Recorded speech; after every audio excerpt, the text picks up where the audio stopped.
Napolini udmaq üçün birinci növbədə Qarabağ bugün Sumqayıtı udmalıdır. Bugün Qarabağı çox çətin oyun gözləyir. Birinci dövrədə Qarabağ öz meydanında 0-1 hesabı ilə udmuşdu Sumqayıta. İndi görək bu gün revanş olacaqmı? Bunu hamı gözləyir.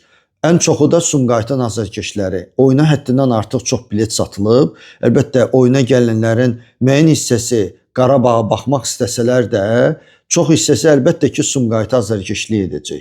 Və bu oyunun motivasiyası da çox güclüdür. Çünki Qurban Qurbanova qələbə lazımdır və komandanı növbəti oyuna, Napoli ilə oyuna qarşı hazırlamaq lazımdır.